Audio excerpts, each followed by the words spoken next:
로마서 6장 말씀을 열어주시기 바랍니다. 로마서 6장입니다. 5장입니다. 로마서 5장.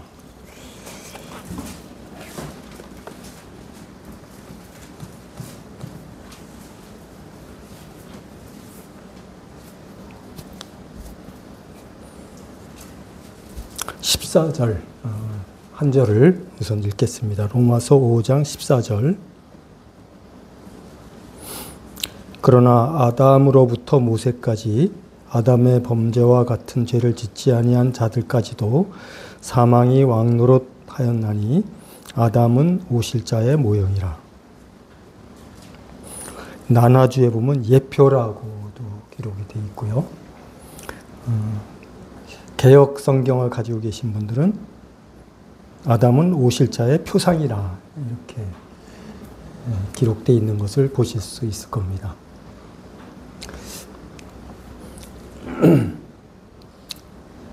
아담은 오실자의 모형이라 라는 말씀에 주목하시기 바랍니다.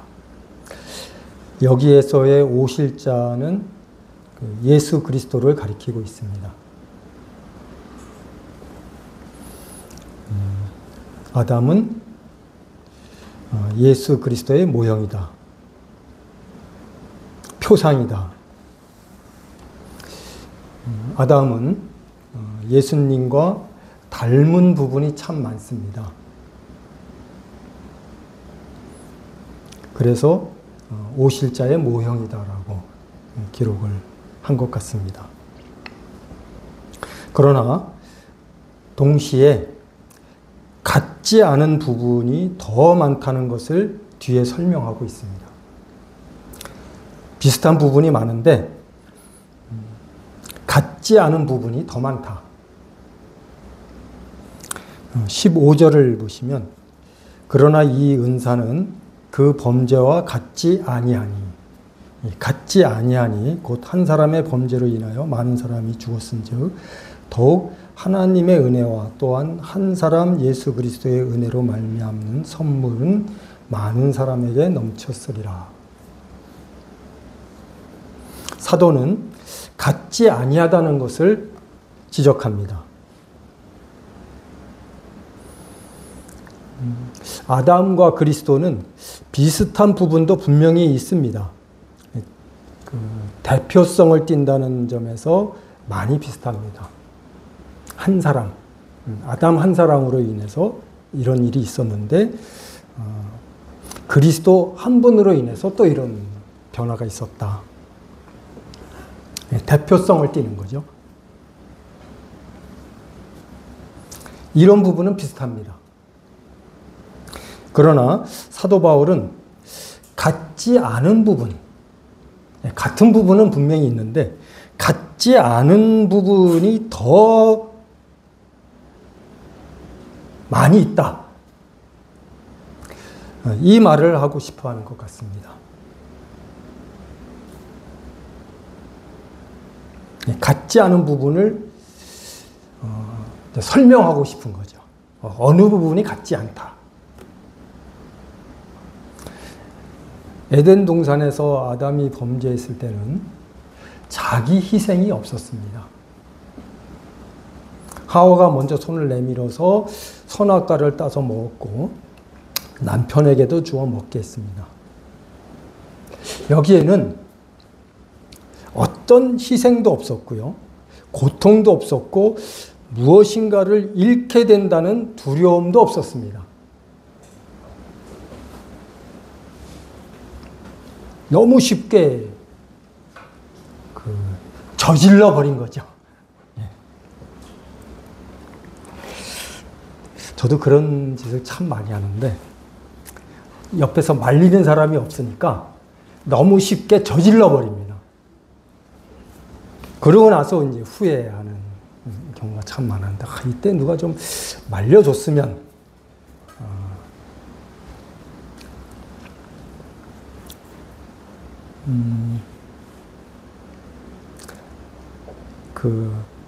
에덴 동산에서 하와가 먼저 선악과를 따서 먹었고 이제 아담이 뒤이어서 선악과를 먹었는데요. 네. 희생이 없었습니다. 고통도 없었고 두려움도 없었습니다. 오히려 기대감이 더 컸지 않았을까 하는, 이거를 먹으면 하나님처럼 정말 될 수 있을까 하는 이런 그 설레임이 더 크지 않았을까 하는 생각이 드는데,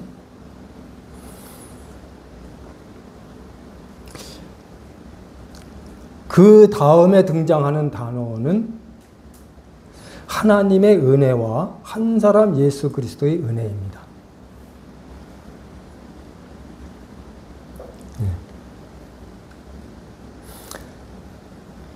다시 읽어보면요. 그러나 이 은사는 그 범죄와 같지 아니하니 곧 한 사람의 범죄로 인하여 많은 사람이 죽었은즉 더욱 하나님의 은혜, 하나님의 은혜가 나옵니다. 하나님의 은혜와 또 한 사람 예수 그리스도의 은혜로 말미암는 선물은 많은 사람에게 넘쳤으리라. 하나님의 은혜와 한 사람 예수 그리스도의 은혜를 동일선상에 두고 있습니다. 그러니까 은혜에는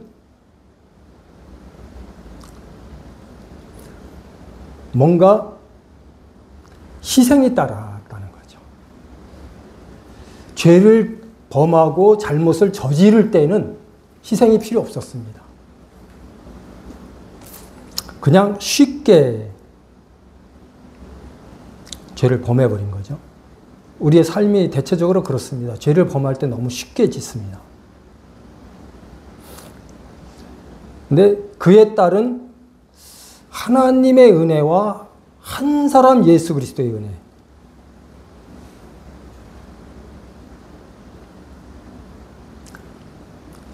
하나님께서는 죄 지은 사람들에게 은혜를 베푸시기 위해서 한 사람, 예수 그리스도의 죽음에 이르는 희생을 필요로 하신 겁니다. 이게 같지 않아요. 죄를 질 때는 너무 쉽게 부담 없이 범해버렸는데 그것을 해결하기 위한 하나님의 은혜는 한 사람이신 예수 그리스도의 죽음에 이르게 하는 어마어마한 희생을 치르셔야 했다는 거죠. 이것이 차이점입니다.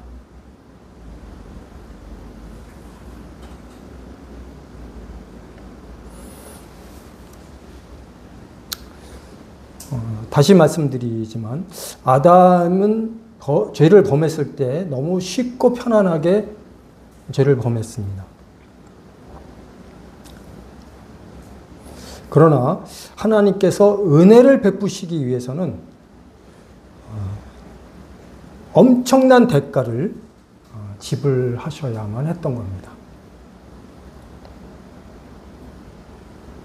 이게 다른 거죠.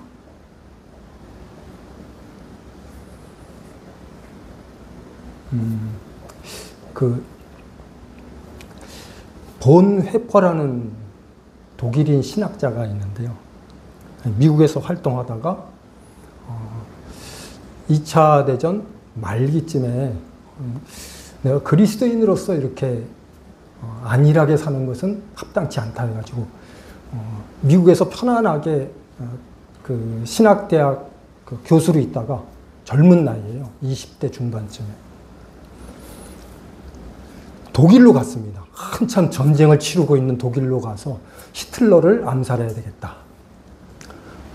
신학자가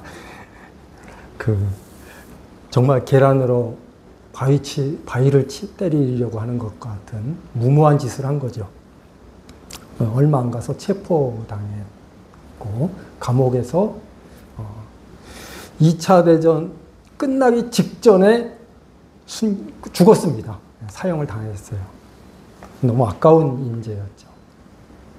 그가 쓴 책이 꽤 여러 권 있는데 나를 따르라는 책에 보면 값싼 은혜, 하나님께서 우리에게 무조건 은혜로 다 해결해 주시고 갚아 주시니까 우리는 자유롭게 아무렇게나 살아도 괜찮다.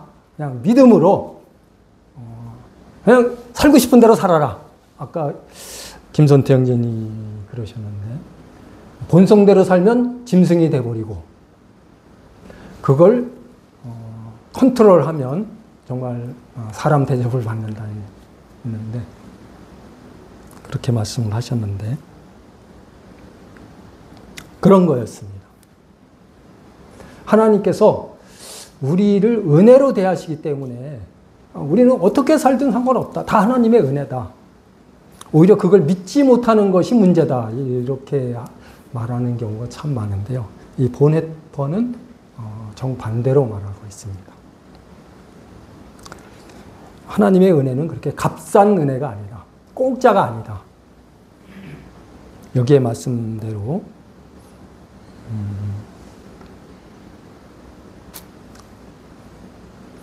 하나님께서는 은혜를 베푸시기 위해서 엄청난 대가를 지불하셨다. 값싼 게 아니다.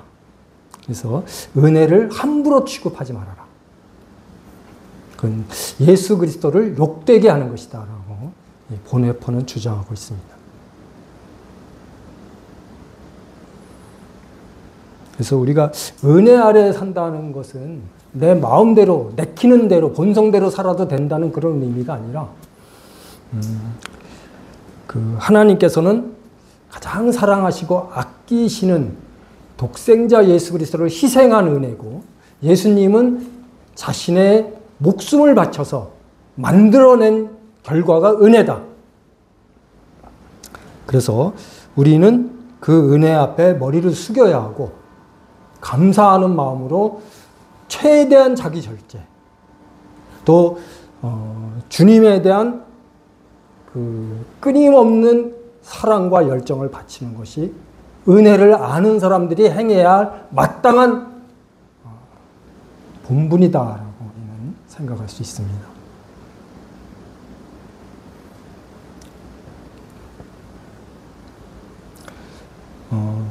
그리고 유대인들이 하나님의 은혜를 생각할 때 유대인들 이제 하나님의 은혜를 많이 생각했겠죠. 그 은혜를 생각할 때에 가장 먼저 떠올린 사람이 아브라함이었을 겁니다. 하나님의 은혜는 아브라함 때부터 시작되었다. 하나님께서 아브라함을 부르셨고 아브라함을 은혜로 의롭다 하셨고 이제 아브라함이 이삭을 낳고 이삭이 야곱을 낳고 야곱이 12아들을 낳으면서 이스라엘 민족이 탄생하잖아요. 그래서 하나님의 은혜는 아브라함 때부터 시작됐다. 이렇게 생각했을 겁니다.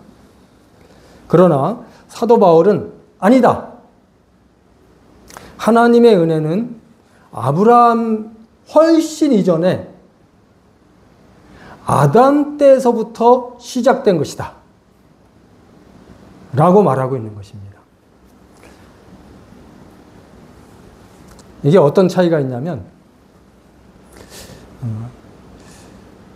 아브라함이 아니라 아담 때에서부터 하나님의 은혜가 시작되었다고 하는 이 말씀으로 인해서 유대인들의 선민의식의 근거, 그들은 선민의식이 대단히 강했잖아요. 어찌 보면 우리도 이 선민의식이 우리를 많이 이렇게 좀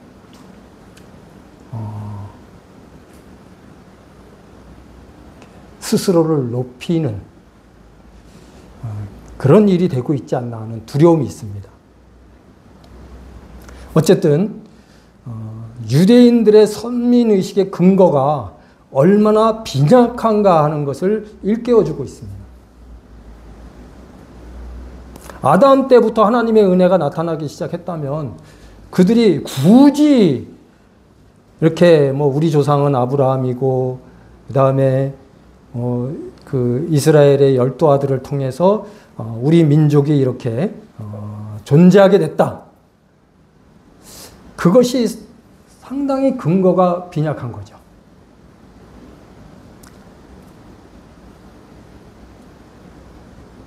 그래서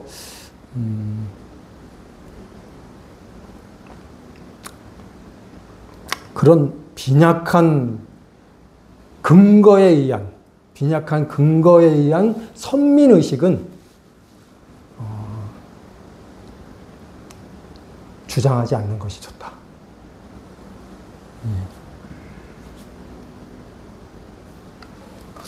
하는 것을 말하고 있는 것 같습니다.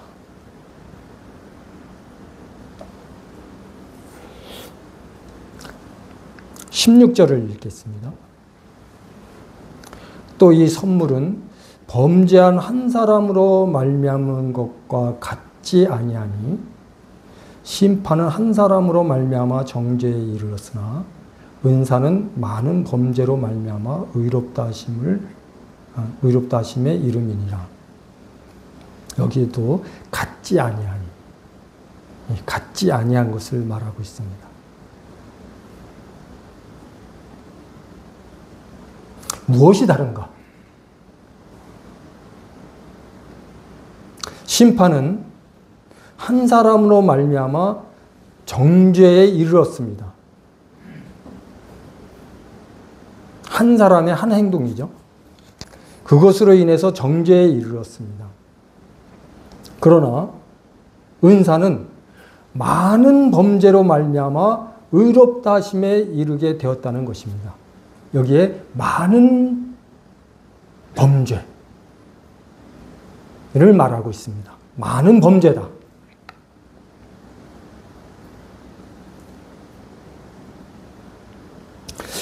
아담이 에덴 동산에서 죄를 범했을 때 하나님께서는 여인의 후손을 보내시기로 약속하셨습니다.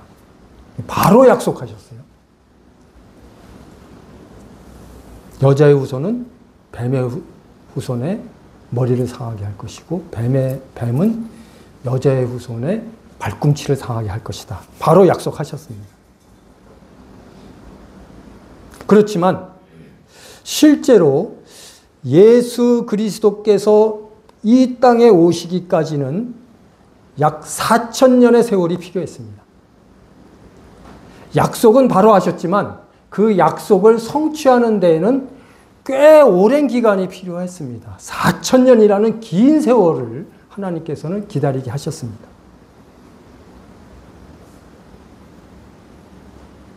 왜 이렇게 오랜 세월이 필요했을까요?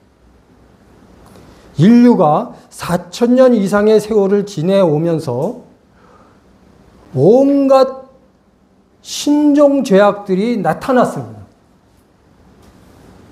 아마 아담이 처음에 선악과를 먹었을 때 죄를 깨달았지만 죄가 이토록 무서운 건 줄은 몰랐을 겁니다. 그렇게까지 죄가 두려운 존재인 줄은 몰랐을 거라는 거죠. 그러나 시간이 지날수록 사람들의 죄악은 점점 더 발전했습니다. 온갖 죄악들이 그 실체를 막 드러내기 시작하는 거죠. 뭐 이런 죄도 있었고 이런 죄도 있었고, 와 정말 죄의 다양성이 어마어마하구나.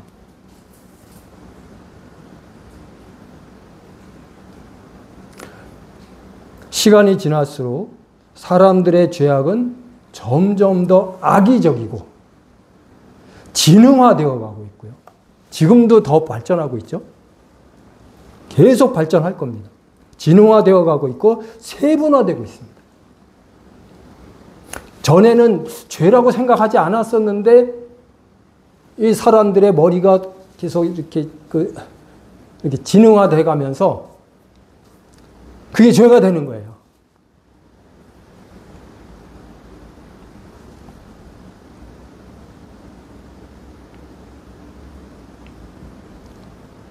도덕적인 죄가 있고요. 정치적인 죄가 있습니다. 문화적인 죄도 있고 종교적인 죄, 각 분야에서 계속 발전하고 있습니다. 그래서 하나님께서 이 4,000년 이상의 그 긴 기간을 통해서 이 계속 발전하고 있는 또 새로운 죄가 드러나고 있는 이런 모습을 통해서 사람들에게 죄가 이렇게 무서운 거다. 너희들은 되게 단순하게 생각했고 별거 아니라고 생각했겠지만 이것은 무시무시한 거다라는 것을 일깨워 주시기 위해서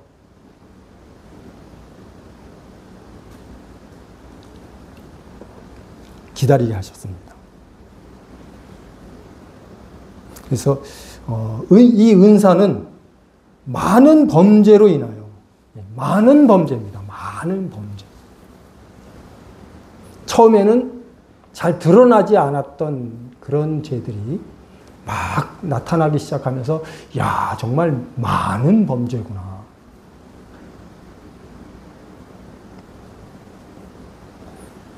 우리 로마서 1장 말씀을 잠시 찾아보겠습니다.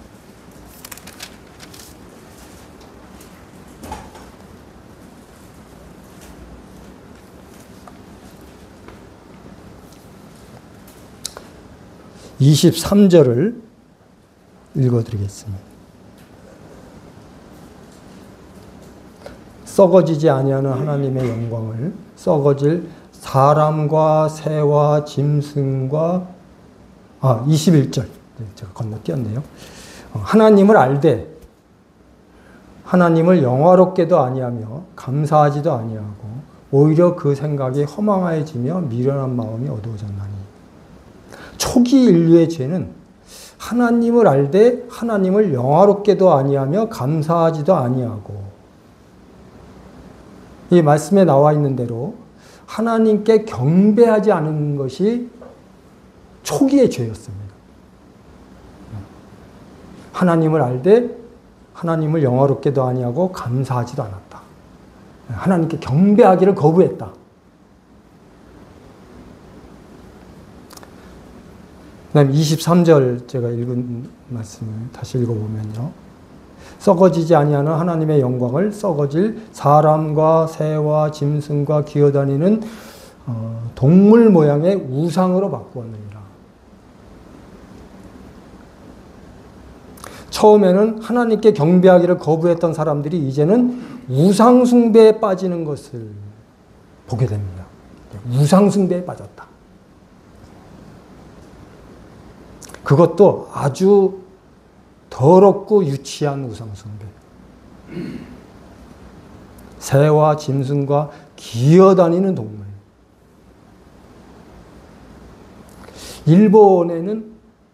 일본이 그 선진국 중에서 기독교가 정착하지 못한 유일한 국가인데요. 일본에는 북어대가리도 신이래요. 정말 유치하지 않습니까? 그게 뭐라고?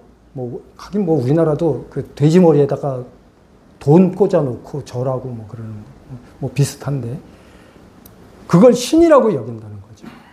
정말 사는 것을 신으로 여기고 그 앞에 절을 하고 귀히 여기고, 이사할 때는 그걸 떼어서 가져간다고 하더라고요. 이 우상숭배에 빠지는 이런 모습을 보면서 죄의 파급력이 얼마나 놀라운가 하는 것을 우리는 보게 됩니다.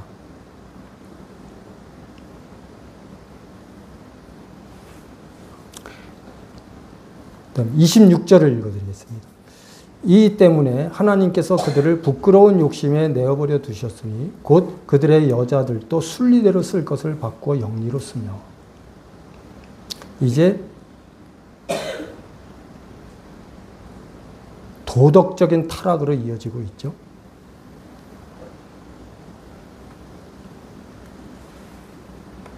홈리와 비느하스가 제사장의 아들로서 차기 제사장으로 이어받을 사람들이잖아요. 선지자는 그게 안 됩니다. 그걸 뭐라 그러죠? 다음 세대로 이어가는 세습. 선지자는 세습이 안 되는데요. 제사장은 세습이 돼요. 그래서 이제 홈리와 비느하스가 제사장이 될 사람들이에요. 그런데 하나님께 드리는 제사를 우습게 합니다. 그래서 제물로 드려야 할 고기를 그냥 내놔라. 뺏어다가 자기들 마음대로 요리를 해서 먹는, 하나님의 제사를 업신여기는, 그러다가 나중에는 그 성막에서 수종드는 여인들과 성범죄를 합니다. 그게 순서인 것 같아요. 하나님으로부터 멀어지고 하나님께 대한 예배를 업신여기면서 이어지는 것이 도덕적인 타락입니다. 그래서 그들의 여자들도 순리대로 쓸 것을 바꾸어 영리로 썼다. 여자들에 대해서도 쾌락의 대상으로 바꾸어 버립니다.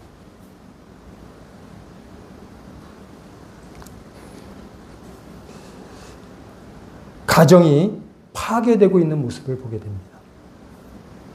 뭐 뒤에 보면 더 추잡한 얘기들이 막 나와요. 남자가 남자로 더불어 부끄러운 일을 해내서 그 상당한 보응을 그 자신에게 받았다. 동성애죠.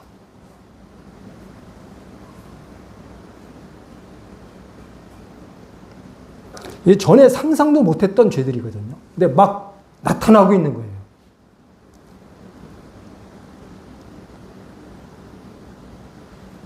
29절을 읽어드리면 또 모든 불의, 추악, 탐욕, 악의가 가득한 자요, 시기, 살인, 분쟁, 사기, 악독이 가득한 자요, 수근수근하는 자요. 제가 이번 학생 캠프 때 개인 상담하면서 수근수근하는 자요, 뒷담화하는 거야 이거. 그랬더니 웃더라고요. 수근수근하는 것이 뒷담화하는 거예요. 지금도 많이 하고 있잖아요. 한 사람의 인격이 망가져가고 있는 모습을 보게 됩니다. 하나님께서 처음 사람을 창조하셨을 때는 하나님의 형상대로 만드셨다고 하셨는데, 그러니까 처음에 이런 모습이 아니었겠죠. 하나님의 형상대로 창조하셨는데 어떻게 불의, 추악, 탐욕, 악의가 가득한 자여, 시기, 살인, 분쟁, 사기, 악독이 가득한 자여, 수근수근한 자여, 이게 있을 수 없는 일이었거든요. 이게 다 파괴되고 있는 거예요. 하나님의 형상이 다 망가지고 있는 겁니다. 그러면서 사람이 악마의 형상으로 바뀌고 있는 것을 봅니다.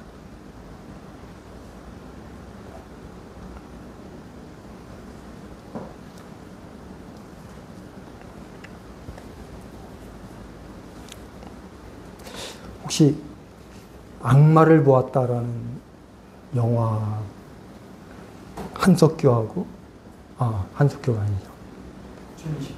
최민식하고 또 있습니다. 이병헌이라고. 둘이 나오는. 그 사람을 막 잔인하게 죽으면서 얼굴에 막 그 상대방의 피를 다 묻히면서 낄낄대고 웃는. 막 이런 모습을 보면서 악마다 정말. 악마를 보았다는. 그 악마를 또 처단하는 장면이 또 아주 기가 막혀요. 악마보다 더 악마 같은 그런 모습으로 응징하는 그런 내용이 나오는데요. 정말 못 보겠더라고요.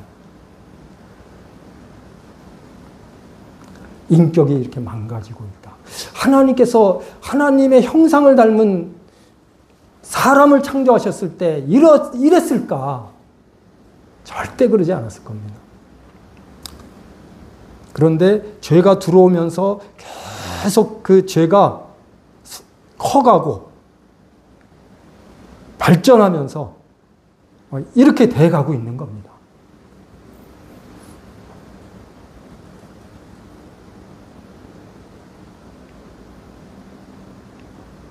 (32절을) 읽어드리겠습니다. 그들이 이 같은 일을 행하는 자는 사형에 해당한다고 하나님께서 정하심을 알고도 자기들만 행할 뿐 아니라 그런 일을 행하는 자들을 옳다 하느니라. 이 말씀에서는 가치관의 변질을 볼 수 있습니다. 하나님께서 이런 행동을 하는 자는 악하고 사형에 해당한다고 정하심을 분명히 압니다. 알고도 그렇게 하는 자들을 옳다 한다. 이 가치관이 달라져요. 예전에는 어떤 것이 정이고 어떤 것이 불의인지 뚜렷했습니다. 그건 나쁜 짓이야. 비록 가난하게 살고 뭐 부족한 게 많다 할지라도 나는 정의롭게 산다. 떳떳하게 산다라는 것이 분명히 했던 것이 한국 사람들의 인식이었어요. 그런데 이 물질화돼 가면서 뭐 어떻게 살든 부자만 되면 된다. 이렇게 많이 바뀌었습니다.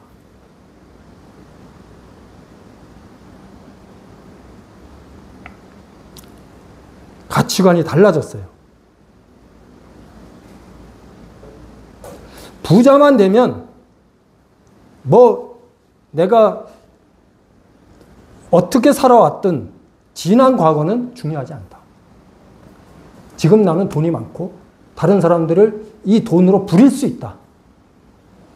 그러면 성공했다고 생각하는 거예요. 그게 옳은 게 아닌 줄은 본인도 알아요. 그러면서 애써 외면하는 거죠. 사형에 해당한다고 정하심을 알고도 그렇게 하는 자들을 옳다 여긴다는 거죠.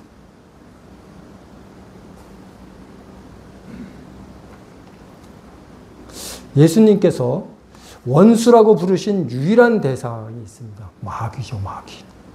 원수라고 부르셨어요. 사람한테는 절대로 원수라고 말씀 안 하셨어요. 심지어 바리새인들에게도 원수라는 표현을 안 하셨는데 유일하게 마귀에게는 원수라고 하셨어요.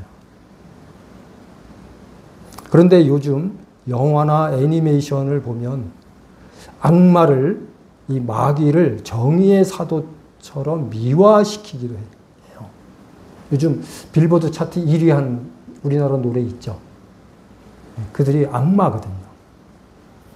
데몬 뭐죠? 그거 이렇게 그 헌터인가? 그리고 진짜 악마들하고 이렇게 그 또 뭐 주고받고 하면서 자신들의 정체성에 막 혼란이 오기도 하고 뭐 그게 지금 미국에서 난리가 난 거예요. 정의의 사도처럼 미화시키기도 하고요. 포켓 몬스터처럼 귀엽고 예쁜 캐릭터로 바꾸고 포켓 몬스터 귀신이거든요. 눈이 하나밖에 없는. 예, 귀엽고 예쁘게 그려요. 그러면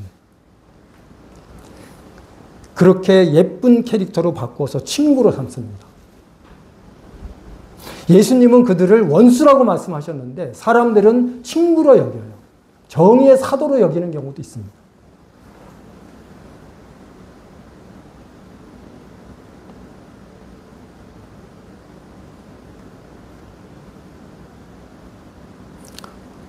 영화가 무서운 게 어디에 카메라를 집중해서 갖다 대느냐. 이거에 따라서 아주 악하고 나쁜 놈도 주인공으로 삼아버려요. 그래서 제발 이제 보는 관중이 제발 잡히지 말고 어디로 도망가라. 제3국으로 피해라. 막 이런 응원하는 마음이 막 생기는 거예요. 카메라가 그를 계속 집중해서 잡아주기 때문에.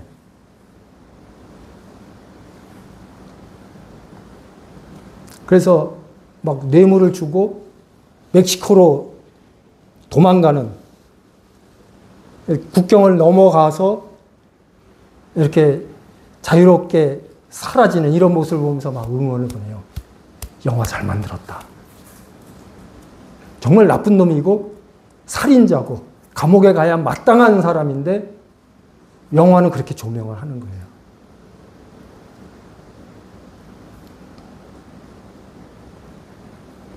이것이 얼마나 무서운 죄인지 잘 깨닫지 못하고요. 경계심을 다 풀어버리는 겁니다. 그래서 악마도 친구가 될 수 있는 이렇게 이게 사도 바울이 이방인들의 죄를 이렇게 쭉 나열하면서 마지막으로 한 말씀이 이겁니다. 이 같은 일을 행하는 자는 사형에 해당한다고 하나님께서 정하심을 알고도 자기들만 행할 뿐 아니라 또한 그런 일을 행하는 자를 옳다 하느니라. 말도 안 되는 이 가치관을 가지고 있다는 거죠.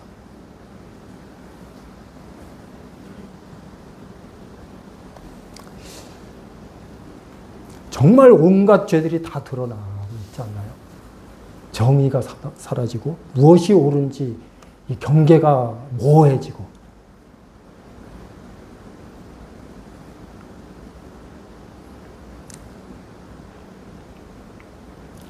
이렇게 그 실체를 다 드러낸 죄들을 예수님이 다 짊어지시고 십자가로 가셨습니다. 그래서 많은 죄를 인하여 이 많은 죄 안에 지금까지 말씀드린 그 모든 죄가 다 포함이 되는 겁니다. 만약 그 아담이 에덴 동산에서 죄를 지은 이후로 바로 예수님께서 오셔서 그들의 죄를 해결해 주셨으면 죄가 이처럼 무서운지 몰랐을 거예요. 이렇게 다양한지, 이렇게 많은 정상적인 것들을 파괴하고 있는지 몰랐을 겁니다. 하나님의 은혜를 제대로 깨닫지 못했겠죠. 그냥 죄 때문에 큰일 날 뻔했는데 하나님께서 도와주셔서 거기서 벗어났다. 저희 실체를 모르는 거죠.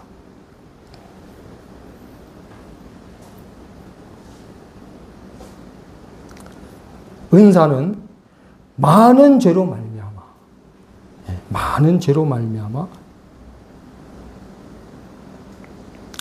많은 죄를 그 한 몸으로 담당하셨던 예수님의 고뇌는 얼마나 크셨을까요?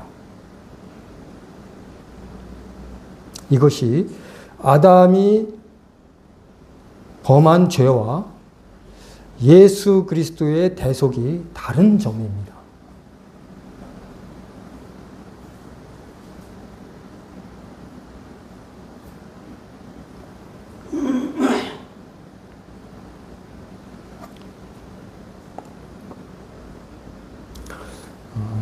로마서 5장 다시 가세요. 17절 말씀을 읽어드리겠습니다. 로마서 5장 17절입니다. 한 사람의 범죄로 말미암아 사망이 그 한 사람을 통하여 왕노릇하였은즉 더욱 은혜와 의의 선물을 넘치게 받는 자들은 한 분 예수 그리스도를 통하여 생명 안에서 왕노릇하리로다. 이제 사도 바울은 한 사람과 한 분 예수 그리스도에게 시선을 모으면서 비교하고 있습니다. 한 사람, 아담이죠. 한 분 예수 그리스도, 예수님입니다. 여기에 시선을 모으면서 비교합니다. 어떻게 보면 비교 자체가 안 되는 것입니다.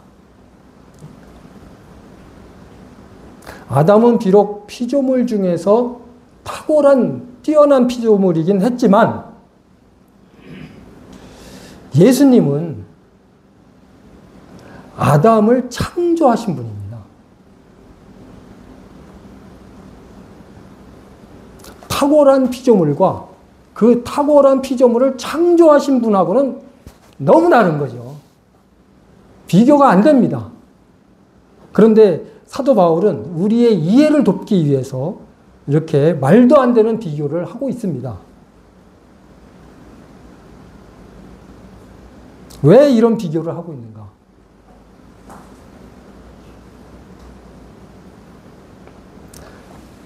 아담의 범죄가 크다 할지라도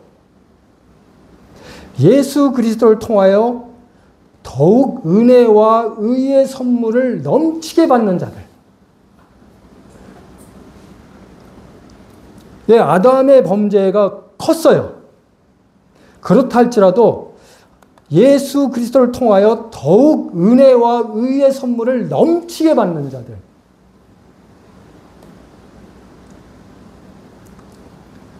은혜와 의의 선물을 넘치게 받는 자들, 대단한 거죠.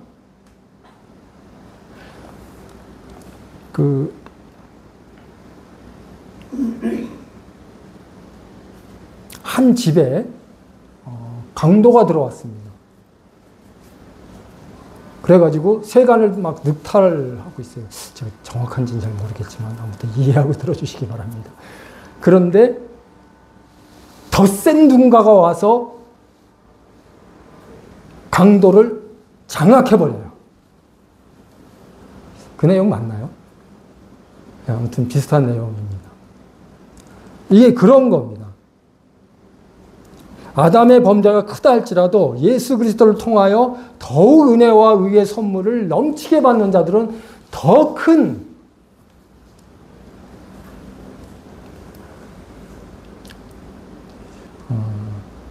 복을 누리기 때문에 그 생명력은 비교할 수 없을 정도로 크다라는 겁니다. 우리가 간단하게 이미 알고 있는 내용이겠지만 좀 짚어보면요. 아담은 죄가 없이 창조되었습니다. 죄가 없었어요. 그렇지만 하나님의 아들은 아니었어요. 그러나 우리는 예수 그리스도의 피로 거듭났을 때 하나님의 자녀가 되는 권세를 얻었습니다. 아담보다 훨씬 더 큰 지위를 얻게 된 거죠. 아담은 하나님의 자녀 아니에요. 그냥 피조물 중에 뛰어난 관리자였을 뿐입니다. 그렇지만 우리가 예수 그리스도의 피로 거듭났을 때 하나님의 자녀가 되는 권세를 누리게 됐다. 하나님의 아들로 다시 태어났다. 다른 거죠. 아담은 벌거벗었으나 부끄러워하지 않았습니다. 그러나 우리는 구원받았을 때 의의 옷을 입습니다. 갈라디아서에 나오죠. 예수 그리스도로 덧입혀진 사람들이다. 벌거벗은 사람들이 아닙니다. 벌거벗었지만 이 도덕적인 이 관념이 없어서, 개념이 없어서 그냥 부끄러워하지 않는다. 뭐 그럴 수 있잖아요. 미친 사람도 그러잖아요. 그런데 우리는 벌거벗었으나 부끄러워하지 않는 아담의 수준이 아니라 구원받았을 때 빛난 옷을 입게 된다. 예수 그리스도로 옷 입는다. 어마어마한 거죠. 이게 의의 선물을 넘치게 받는 자들이에요. 다른 점입니다. 아담이 살았던 곳은 에덴 동산이었습니다. 동산이에요, 동산. 구원받은 우리가 갈 곳은 보석이 가득하고 아름다운 것들로 치장된 성입니다. 가든이 아니라 시티예요.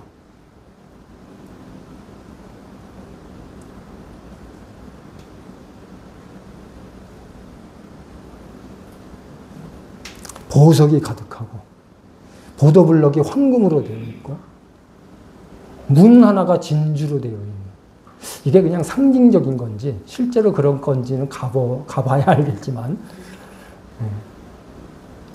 그렇게 뛰어난 곳, 하나님께서 아브라함에 대해서 그렇게 말씀하셨잖아요. 저희가 마음만 먹었으면 돌아갈 수도 있었겠지만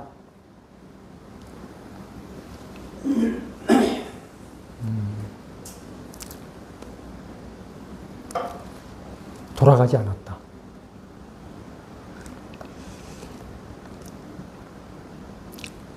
그래서 하나님께서 저희의 하나님이라 일컬음 받기를 부끄러워하지 아니하시고 저희를 위하여 한 성을 예비하셨다. 한 성입니다.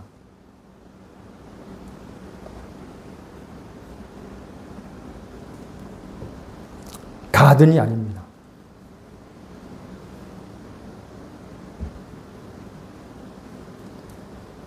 그러니까 그 예수 그리스도의 의로 말미암아 우리에게 넘치는 선물을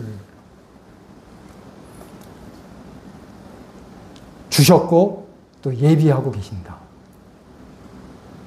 이것이 같지 아니하는 것입니다. 같지 않은 것. 아담의 범죄와 같지 아니다. 그도 그럴 것이 그 희생이 어마어마했잖아요. 같으면 안 되죠.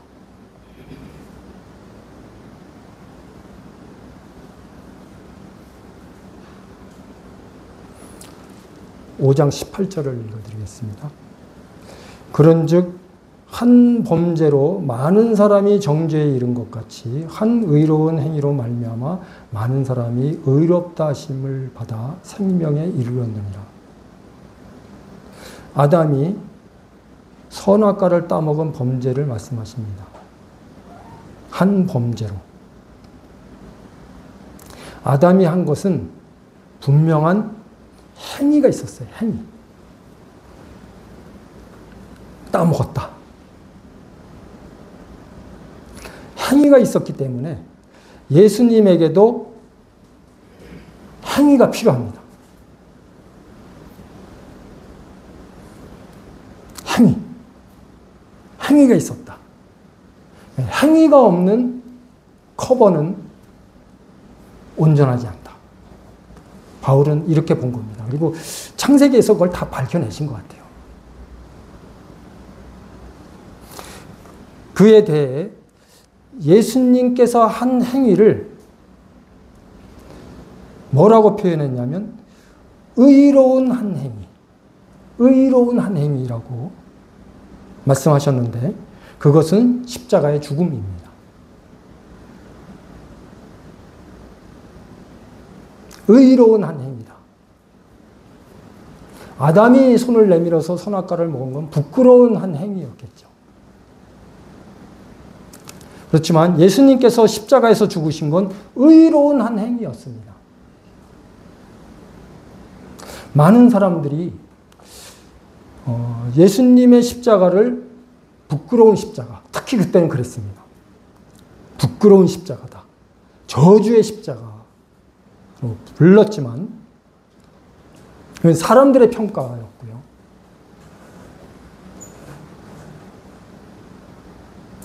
하나님께서는 그 십자가를 뭐라고 판단하셨냐면 의로운 한 행위다. 이렇게 부르셨습니다.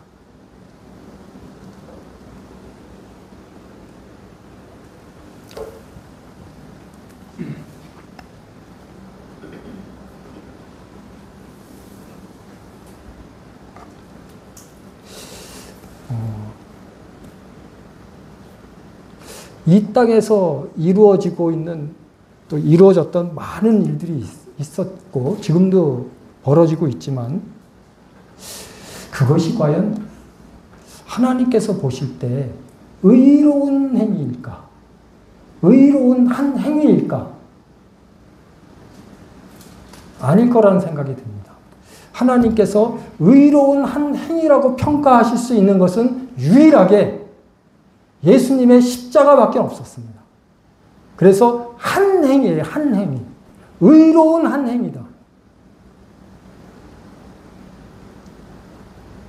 하나님을 충분히 만족시켰고 하나님을 기쁘시게 해드렸고 하나님의 거룩과 공의를 충족시킨 유일한 의로운 한 행위.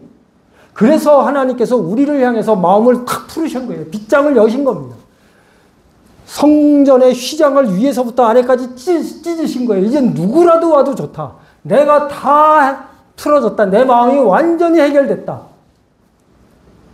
이렇게 하나님의 마음을 활짝 열어놓은 그 행위가 의로운 한 행위였고 예수님의 십자가였습니다.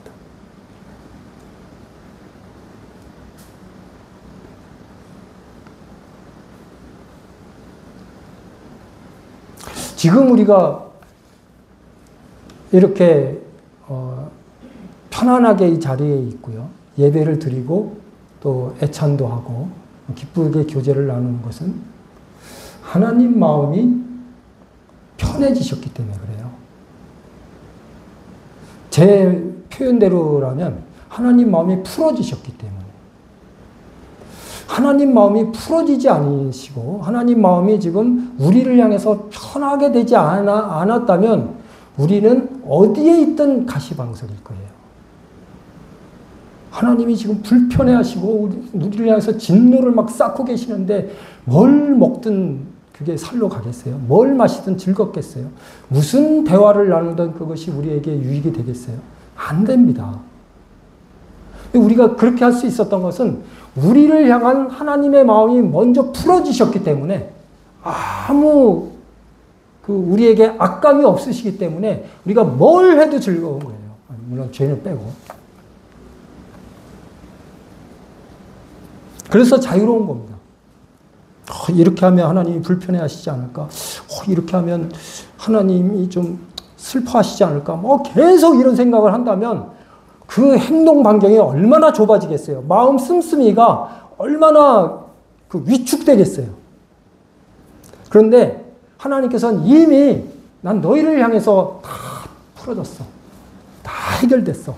그러니까 자유로운 거예요.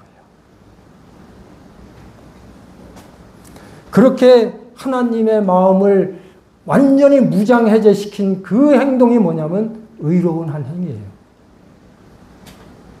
십자가입니다.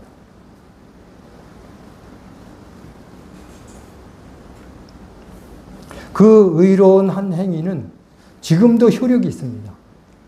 2000년이 훨씬 지났죠, 이제. 효력이 있습니다. 앞으로도 효력이 있을 거예요. 그 십자가를 믿는 사람들을 값없이 의롭다 하심을 얻는 자 되게 하셨기 때문에 그래요. 이 말씀이 기록된 시기가 2000년 전이잖아요. 이제 2000년도 더 됐죠. 그때 기록된 그 말씀이 지금도 불신자였다가 안 믿는 자였다가 이 말씀을 로마서 3장을 딱 읽는 순간 이미 예수 그리스도의 구속으로 말미암아 값없이 의롭다 하심을 얻은 자 되었네. 그렇게 하나님께서 선언을 하셨구나 하면서 그 마음이 편안해지는 겁니다. 나는 의롭다 하심을 얻은 자가 됐어. 의롭다 하신 그 누군가가 있어야 될 거 아니에요. 하나님이 정말 존재하시는구나. 그리고 그분은 인격이시고 지금도 말씀하고 계시고 지금도 판단하고 계시는구나. 효력이 있는 겁니다. 값없이 의롭다 하심을 얻은 자 되게 하시는 그 말씀은 힘이 있습니다. 사탄도 못 꺾어요. 우리의 생각이나 우리의 마음가짐이나 우리의 느낌은 사탄이 얼마든지 요리할 수 있어요. 조소로 바뀌어요. 아침엔 좋았다가 저녁 때는 또 나쁘고. 근데 이 말씀은 한번 딱 마음에 받아들이면 끝이에요.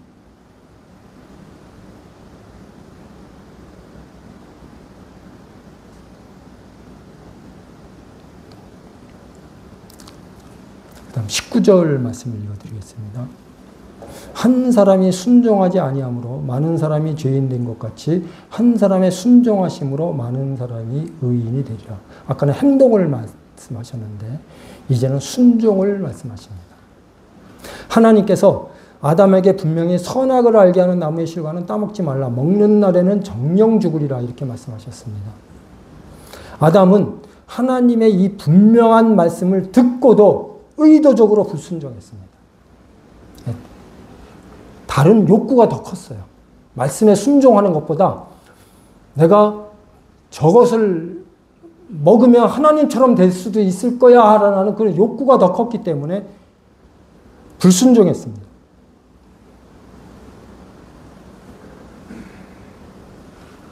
이 불순종의 죄를 해결하기 위해서는 철저한 순종이 필요했습니다. 그것이 바로 겟세마네 동산에서의 기도였습니다. 제가 그냥 읽어드리겠습니다. 마태복음 26장 39절에 보면 조금 나아가사 얼굴을 땅에 대시고 엎드려 기도 하여 이르시되 내 아버지여 할만하시거든 이 잔을 내게서 지나가게 하옵소서.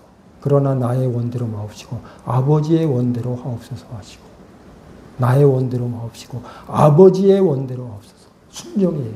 철저한 순종입니다. 복종이에요. 예수님은 그냥 지나갔으면 좋겠다라는 이런 간절함이 있었습니다. 그럼에도 불구하고 아버지의 원이라면 아버지의 뜻대로 행하시기를 바랍니다.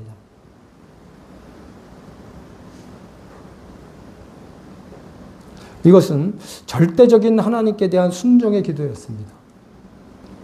우리도 좀 이런 기도를 할 수 있으면 좋겠죠. 이것을 이루시기 위해서 땀방울이 핏방울이 되도록 힘을 다한 간절한 기도가 필요했습니다. 그것도 3번이나 반복해서. 얼마나 간절했으면 흐르는 땀방울이 핏방울로 변하는. 그러니까 이 순종, 이 아담의 불순종은 쉬웠습니다. 그러나 그것을 해결하기 위한 예수님의 순종은 이렇게 어려웠다는 거예요. 값싼 은혜를 누리면 안 됩니다.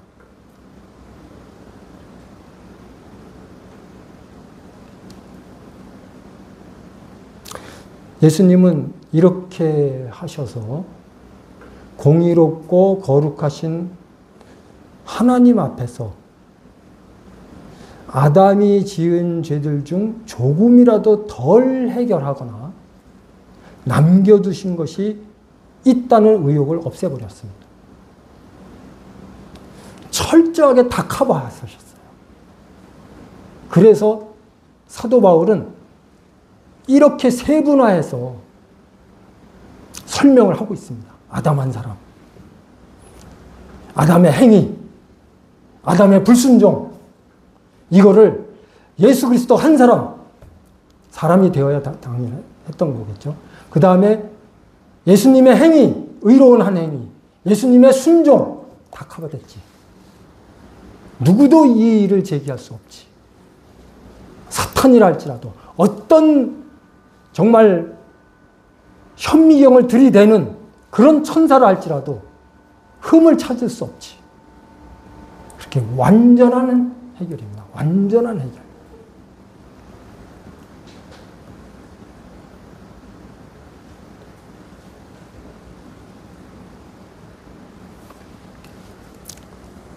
마지막으로 5장 21절을 읽어드리겠습니다.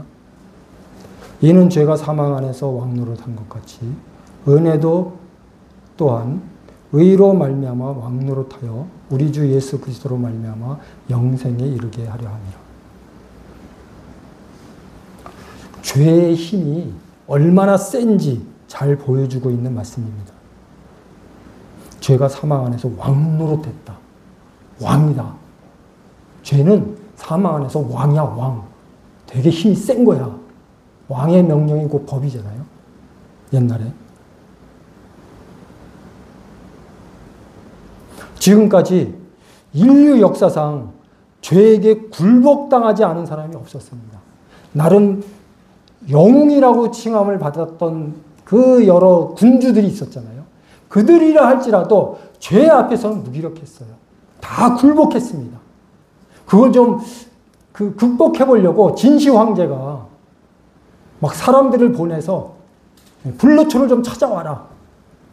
이 사망을 좀 이겨보자. 그러다가 더 일찍 죽었어요. 제명에 못 살았습니다. 그렇게 발버둥 치지 않았으면 조금 더 오래 살 수도 있었을 텐데 이 약사들이 이상한 약을 지어다가 막 먹여가지고 일찍 죽었습니다.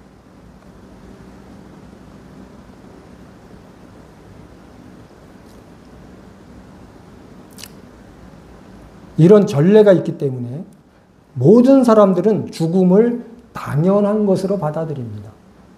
죽는 건 이상한 일이야. 이렇게 생각하는 사람 아무도 없죠. 사람은 태어난 것처럼 다 그렇게 죽는 거야. 이 죽음의 힘이 얼마나 센지 저항조차도 상상을 하지 못하는 거예요.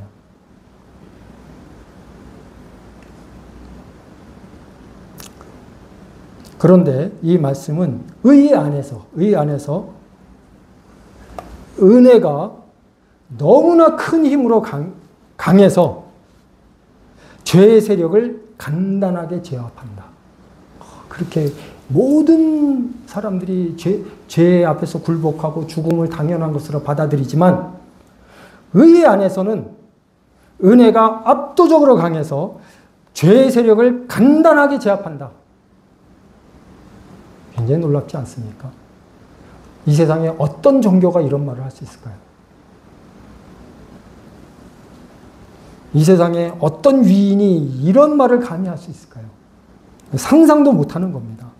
죄의 세력을 간단하게 제압한다. 그것이 바로 예수 그리스도의 부활입니다. 예수 그리스도의 부활이에요. 죄를 간단하게 넘어서셨고 압도적인 힘으로 제압하셨다. 그게 부활입니다. 그래서 우리 주 예수 그리스도로 말미암아 영생에 이르게 하려 함이라. 영생에 이르게 한다. 여기에서의 영생은 죄와 사망을 이긴 생명, 그 생명을 영생이라고 표현하고 있습니다. 우리가 그런 영생을 받은 사람들이에요. 그래서 우리의 의지와 상관없이 한 사람 아담으로 인해서 이 비극으로 치닫던 우리였는데 한 분 예수 그리스도의 은혜로 말미암아 그분의 희생으로 인해서 치고 올라가는 처음 창조된 아담을 능가하는 그런 생명을 가지고 있고 그렇게 살아가고 있고 소망 가운데 그것을 바라보고 있다 하는 것이 우리의 현실이라는 것을 생각하시면서 그렇게 해주신 예수님께 예배드리는 시간을 가지면 좋겠습니다.